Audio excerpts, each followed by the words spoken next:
Today I'm speaking with Shyla, the Super Gecko. Shyla is an accomplished poet and has an artist's sensibility and perspective regarding the benefits of engaging with the virtual reality of Second Life.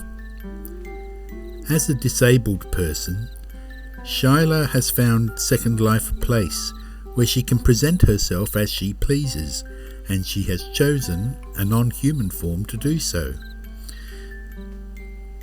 Shyla takes part in activities and events that would be difficult, if not impossible, in the physical world, and she finds that Second Life has benefited her life greatly. So it's my pleasure to introduce to you Shyla, Second Life's only Super Gecko. Firstly, thank you very much for agreeing to this interview, Shyla. I very much appreciate it. How did you first find out about Second Life, and why did you decide to join? I found out about it through a meeting that was here, and I had choices of where to go, and I went to the other places that were not virtual worlds. They were like online chat rooms and things. So I don't know why I came here. It seemed complicated. I had to download the software and come in on a welcome island and then ping somebody with a very unusual and unique name and wait for them to tell me what I would do next to get to the meeting. So I had to come in at a certain time, and I did that. And I went to that meeting like a year, and I kind of noticed people were changing clothes and changing their look. Um, but I never thought twice about it. I never thought that was an option for me. I never thought about how do they do that. But I did notice it. And after about a year, I was still in a new avatar, the original avatar. They said, "Have you ever thought about, changing up your avatar?" And I'm like, "How do you do that?" And they took me to one of those freebie stores that has like 100 levels and just about anything you would want. And that was it. I was off. I was off and running. I'm a gecko because um Second Life offers you the ability to be almost anything you want. We have one person who comes to games. Everybody comes now and then, so I don't need to say that. It's just a group of people, and every time we get together, we get enough to play games. But there's one particular participant that if you talk about a topic, they've got an avatar to match. And it's fun, They can be a toaster or a sandwich. It's And if there isn't an avatar you'd like to be, odds are you can create it, right? So most people are human in Second Life, but I tried a lot of different avatars, and I started wearing this one with a cape and no clothes, really, just a cape. And I gave myself the name Shyla the Super Gecko. I was on an island at the time called Virtual Ability. It's a private island. You can't just go there. It's for people with disabilities and of all kinds. Physical, mental, emotional, mix, doesn't matter. We don't always remember how great we are, which is not to be vain, but even that the body works is pretty super. But that we get to have a personality and do something with that. And I really feel like there'd be a lot less bitterness and concern and feeling small if we all added super to our name. The people who don't like it, they won't use it because they think I'm doing it to set myself apart from. But I'm really doing it with the suggestion that, maybe you don't name your avatar with super. We don't have to create a fad, but maybe, whether in the virtual world or the physical world, you look in a mirror and remind yourself that the fact that you've even made it this far is pretty super. Yeah, And there are just lots of things that can go wrong in life. I had something go wrong. I disability got me, but uh Second Life has been this tremendous opportunity to have relationships that disappeared when I became isolated. There are lots of reasons they disappeared. Some of them not mine, and some of them mine. It's just very hard. I think even now, that I have disability, that I'm aging, is causing more and more problems because I don't feel 60 at all. And my father is 89, and I will tell you, I'm pretty sure he doesn't feel 89. Like I still feel in my 20s, maybe, I think that's a except that natural I'm thing. wiser. What keeps you coming back to Second Life? I'm isolated otherwise.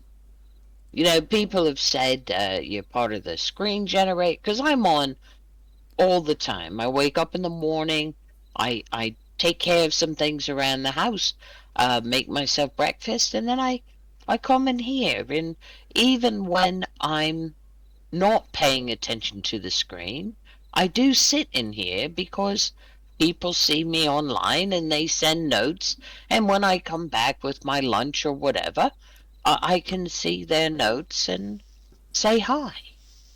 It's kind of like being in a world with a lot of neighbors, and you may not live next door to each other, but it's like you do because you can teleport to each other whenever you want.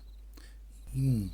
But do you feel a disconnect maybe between Second Life and the everyday world that we have? No, no, because in my case, um, I don't go much of anywhere but doctor appointments. So there, to me, Second Life is more of a world that I can be in than the physical world. The physical world has gotten difficult, Hmm. and in Second Life, I can do all the adrenaline junkie things I did when I was young, and I can do things. I've always had some physical limitations, and one has been my left knee, and they told me I could never ski. Well, I ski here, and I don't know how realistic it is, but I know it's really fun, Hmm. and it's challenging. You're not in Second Life going to get on skis and just go down a mountain of snow. You have to kind of start at the bunny hill too and kind of figure out of the skis. Uh, how does your keyboard impact the skis? How much should you um, uh, how fast should you go? How hard should you turn? And so it is building up a skill.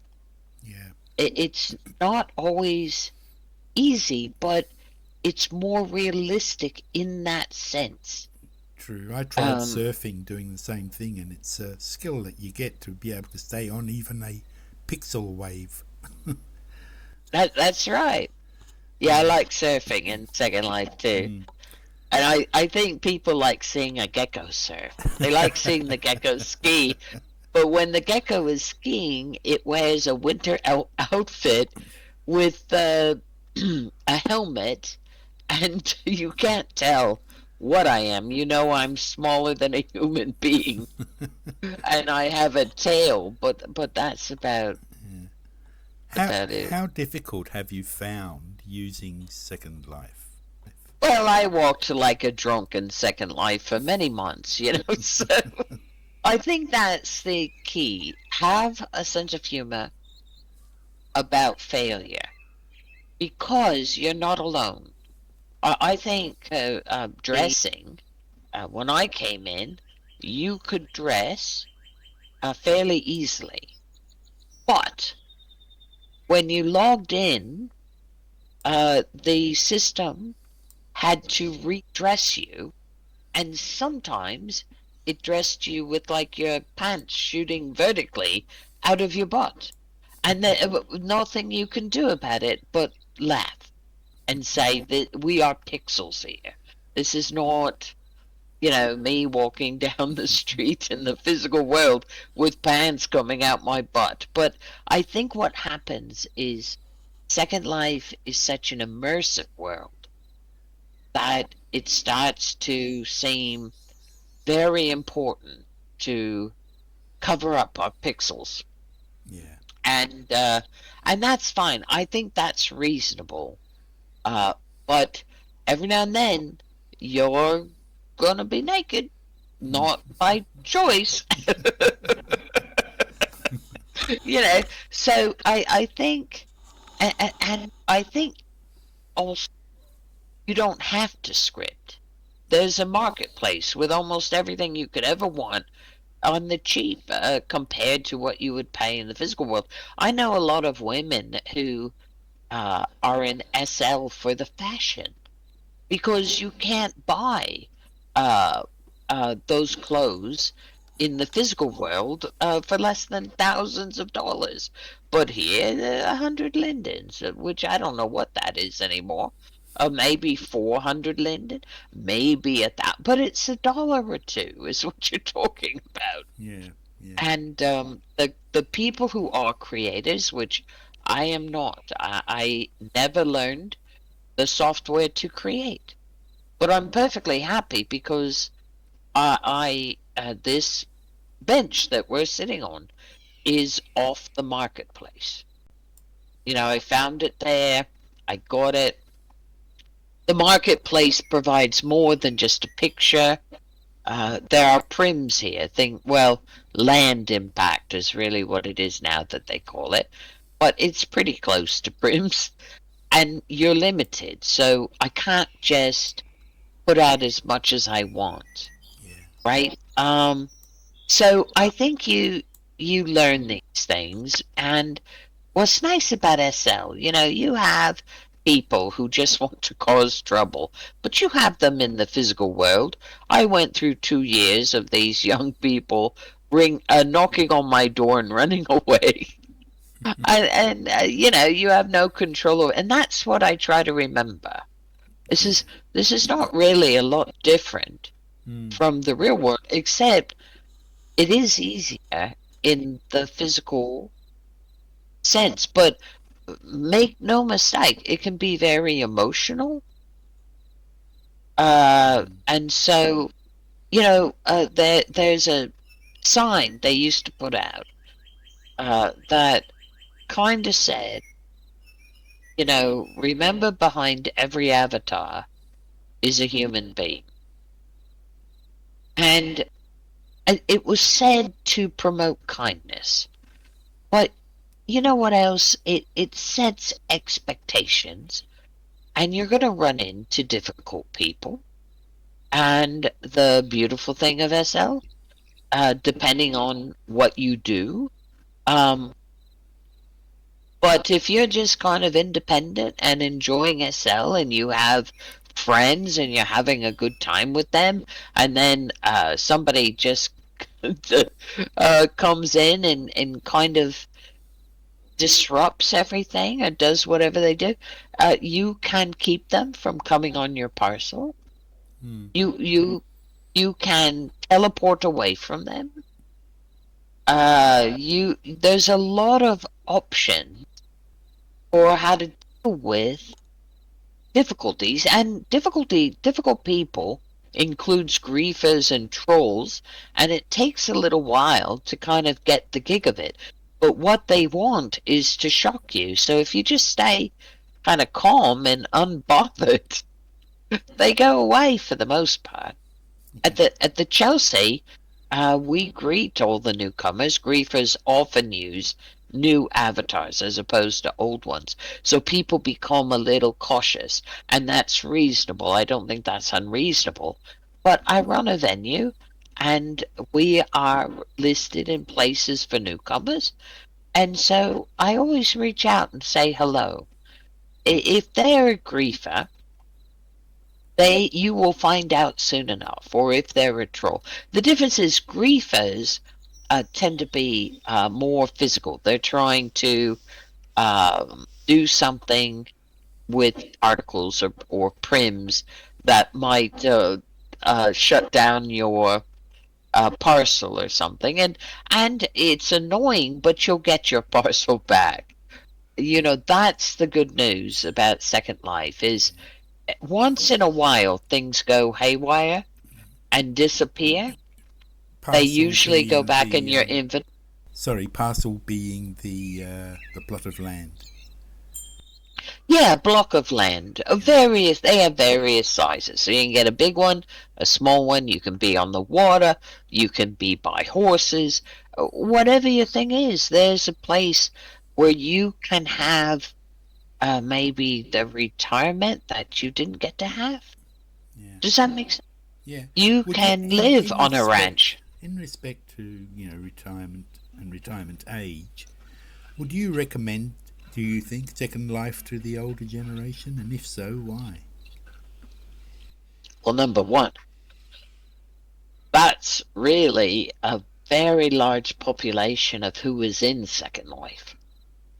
Our older people. Now, like me, some of us have been here for 15 years or 20. And so we were middle aged when we came in. It's been a journey, some of us, and we've moved from middle age to retirement age. But Mm. yes, because they will have an experience. People call this a game. There's no goal to this except to find things you enjoy. You don't get any points. You can play games in here, like you can play sports in here. Mm. But as a whole, you don't get any Second Life points. But you can do things that you can be a Roman warrior if you want to be. Anything at all. I was a storm chaser, and I can. You can go to the marketplace and buy a very realistic tornado, and so and your brain. The other reason to come here is it exercises your brain. Um, if you do decide to learn something, and there are educational sims all over the place. If you want to learn something, say you want to make something, do something, and there's, as it turns out, nothing on the marketplace, you take classes and learn how to create. You can take classes and learn how to script, and they're good classes. You can learn a foreign language here. There are foreign language teachers here. And a lot of people do that. And what's neat is like at the venue, um, we get people who come to groups to practice English. And if you're learning a foreign language and you speak English, that's your main language or primary language, there are classes and places like I'm learning European Portuguese right now, and there are places I can go in Second Life to converse with people who speak fluent European Portuguese, and there are Sims that are, their focus is cultural, and so They may have a focus of Portugal or Spain or France. And so there's a lot of opportunity here. And to me, I want to exercise my brain. There's opportunity for creativity. If you're an artist of any kind, you can bring your art into Second Life. There are many communities in Second Yeah. Life. Were they difficult to find? And are they welcoming? Well, okay. So there's a simple thing called it's on your toolbar as search. And in there you can look for groups. So when I was not disabled when I first came to Second Life. When I became disabled, which was actually shortly after, or maybe before, they asked me if I wanted to look any different, right?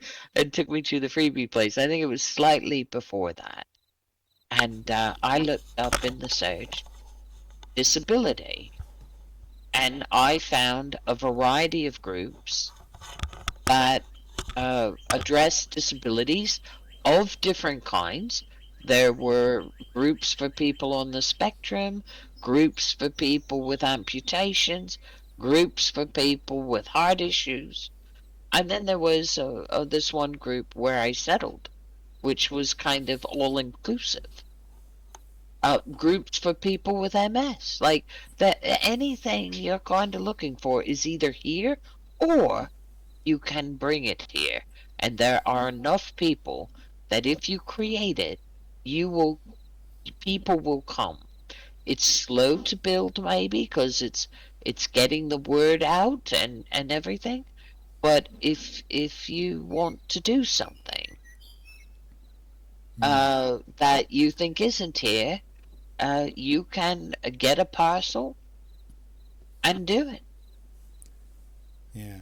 Do you feel that Second Life has been a benefit or a negative in your life? I wrote a big poem about this because I had a counselor who thought it was a big negative, but it's a real positive. Here in Second Life, you can go to Yosemite Park. You can go see the Eiffel Tower, the Space Needle in Seattle, and these are incredible builds. Like they're incredibly accurate. Yes, and you can actually walk into them and walk around. Go up the elevator at the Eiffel Tower to the top, absolutely. Yeah, and you can jump off with a parachute. I've done that. You can, but I'll say one of the interesting things as an adrenaline junkie. I am kind of scared of heights, and that was a real challenge when I would do like rappelling down the cliff of a mesa or something. That first step was a nightmare, but then you're facing the cliff, and I was fine. And I still have a fear of heights, and I happen to have a fear of horses. But here's the win. I don't have to jump off buildings. There are lots of ways to get around. So if it's fun for you, do it. If it's not, don't. Horses scare me, and there's an option. It's called derender, and you can derender temporarily or forever. And every horse I come across in Second Life kind of pings, not as strongly, but pings that phobia. So I So just when you surrender. say derender, that means make them invisible.